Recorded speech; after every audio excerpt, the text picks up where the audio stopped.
एक बार की बात है, एक गांव में एक साल तक बरसात नहीं हुई। ऐसा लग रहा था कि वरुण देवता रुष्ट हो गए हों। बिना बरसात के गांव के लोग तड़पने लगे।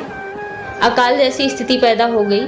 गांव में एक साधु महाराज रहते थे, तो सभी गांव वालों को उन पर बहुत भरोसा था। पानी से बेहाल गांव वाले साधु महाराज के पास गए और उनसे उपाय सुझाने के लिए प्रार्थना करने लगे। साधु महाराज ने उनकी बात तो मान ली, लेकिन सबसे एक सवाल पूछा, आप ईश्वर पर विश्वास करते हैं? तो सबने हाँ में जवाब दिया। उस पर साधु महाराज ने कहा, ठीक है, हम सब मिलकर इस गुरुवार के दिन बरसात के लिए प्रार्थना करेंगे। आपके मन में इस बात के प्रति पूरी श्रद्धा होनी चाहिए कि हमारी प्रार्थना ईश्वर जरूर सुनेंगे। इतनी श्रद्धा तो आपके प्रार्थना में है ना? फिर सभी ने हाँ में उत्तर दिया।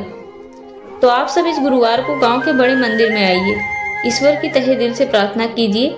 इस बात पर श्रद्धा रखिए कि आपकी प्रार्थना ईश्वर जरूर सुनेंगे। गुरुवार का दिन आया, सभी गांव वाले मंदिर में उपस्थित हो गए। काफी देर तक सबने मिलकर ईश्वर की प्रार्थना की। बरसात होने की राह देखने लगे।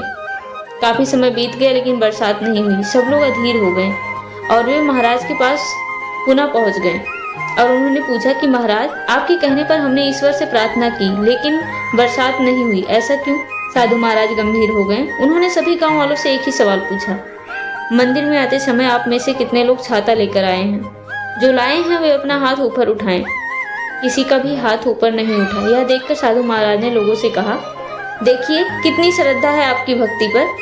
आपके मन में यहाँ आते समय यह श्रद्धा होती कि प्रार्थना करने पर ईश्वर की कृपा होगी और बरसात अवश्य होगी, तो आप सभी मंदिर आते समय साथ में छाता जरूर ले आते।